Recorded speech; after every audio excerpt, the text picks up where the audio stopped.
Hello বন্ধুরা, চলে এসেছি নতুন একটা ভিডিও নিয়ে। আজকে বানাবো ধনিয়া চিকেন। তো ধনিয়া চিকেনের জন্য নিয়ে নিয়েছি ধনেপাতা, পুদিনা, লেবু, কাঁচা লঙ্কা আর অবশ্যই চিকেন আর সাথে টক দই। তো প্রথমে ধনিয়া চিকেনে ম্যারিনেট করার জন্য নেব দইয়ের মধ্যে রসুন বাটা আর একটু দেব আদা বাটা দিয়ে ভালোভাবে মিশিয়ে নিলাম। তারপরে দেব জিরে গুঁড়ো আর শুকনো লঙ্কা গুঁড়ো দেব, দিয়ে ভালোভাবে মিক্সড করব। ভালোভাবে মিক্সড করে চিকেনের উপরে দেব লেবু, তারপরে ওই যে মিক্সচারটা বানিয়েছিলাম ওটা আর নুন দিয়ে ভালোভাবে চিকেনটাকে ম্যারিনেট করে নিতে হবে। ভালোভাবে চিকেনটাকে ম্যারিনেট করে ঢাকা দিয়ে রাখবো। তারপরে মিক্সচারের বাটিতে দেব ধনেপাতা আর পুদিনা পাতা আর কাঁচা লঙ্কাটা যে যেরকম ঝাল খাবে সেই অ্যাকর্ডিং দেবে। তারপর মিক্সচারে পেস্ট করে দেবো।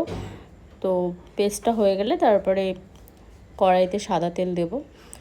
তো কড়াই আমার গরম হয়ে গেছে, সাদা তেল দিয়ে দিলাম। তো সাদা তেল দেওয়ার পরে ধোঁয়া যখন উঠলো তো তারপরে একটু বাটার অ্যাড করলাম ফ্লেভারের জন্য। তো বাটার অ্যাড করার পরে আমি কিছু গরম মশলা গোটা ফোড়ন দেব। প্রথমে দারচিনি, এলাচ আর লবঙ্গ দিয়ে দেব। তারপরে আমি পেঁয়াজ কুচি অ্যাড করছি। তো পেঁয়াজটা ভালোভাবে লাল লাল করে ভেজে নেব। তো পেঁয়াজটা আমার লাল লাল হয়ে গেছে। এবার আমি রসুন অ্যাড করছি। রসুন 1 চামচ দিয়ে তারপরে দেব আদা বাটা 1 চামচ দিয়ে আমি এটাকে পুরোটা মিক্সড করে নেব। পুরোটা ভালোভাবে ভাজা ভাজা করে নেব। তারপরে যে মিক্সচারটা আমি বানিয়ে রেখেছিলাম ম্যারিনেটের জন্য, তো সেই একটু বেঁচে ছিল, তো সেটা আমি দিয়ে দিলাম। এবার দেখো আমার ম্যারিনেট করার চিকেন রেডি।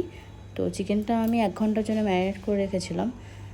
তো এবার আমি ওটা পুরোটা দিয়ে দিলাম। তোমাদের কাছে টাইম থাকলে তোমরা 1 ঘন্টা করো, আর নাহলে আধ ঘন্টা করলেও হবে। তো আমি এটাকে পুরোপুরি ভালোভাবে মিক্সড করছি কড়াইয়ের মধ্যে। আর আমার কিন্তু গ্যাসের ফ্লেম হাই করেই আমি মিক্সটা করছি। ভালোভাবে নেড়ে নিয়ে আমি এবার দেব হলুদটা দিয়ে ভালোভাবে নেড়ে নিলাম চিকেনটা ভালোভাবে নাড়ার পরে আমি একটু ঢেকে দিয়েছিলাম। তো ঢেকে দেওয়ার পরে দেখো চিকেন থেকে অনেকটাই জল বেরিয়েছে। এবার আমি ওই ধনে আর পুদিনার পেস্টটা দিয়ে দেব। তো ভালোভাবে পেস্টটা দিয়ে আবারও নেড়ে নেব। ভালোভাবে নেড়ে নিলাম জোর করে ফ্লেমটা, যাতে ধনেপাতার ওই কাঁচা গন্ধটা চলে যায়। এবার আমি ঢাকা দিয়ে দিয়েছিলাম। তো ঢাকা দেওয়ার পরে দেখো খুব সুন্দর একটা দেখতে হয়েছে। এবার দেব একটু ধনিয়া পাউডার দিয়ে আমি আবারও ভালোভাবে নেড়ে নেব।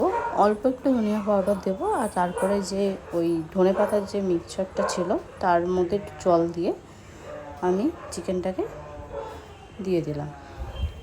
দেখো খুবই সুন্দর হয়েছে। আর আমি শেষে আর একটু ধনেপাতা দিয়ে দিলাম ফ্লেভারের জন্য। তো আমার অলমোস্ট চিকেন রেডি হয়ে গেছে। তোমরা একবার বাড়িতে ট্রাই করো। তো এবার আমি দিলাম একটু বাটার। তো বাটারটা দেওয়ার পরে আমি আবারও একটু নেড়ে নিয়ে এবার এটাকে ঢাকা দিয়ে দেবো। তো অলমোস্ট আমার চিকেন হয়ে গেছে। এবার আমি নামিয়ে নেব। তোমরা একবার এটা বাড়িতে ট্রাই করো, আমাকে কমেন্ট করে জানিও কেমন হয়েছে। আর তোমরা আমার চ্যানেলটা সাবস্ক্রাইব করো, সাপোর্ট করো, আর আমার পাশে থেকো। থ্যাংক ইউ সো মাচ এতক্ষণ ধরে আমার ভিডিওটা দেখার জন্য। ওকে, চলো, টাটা।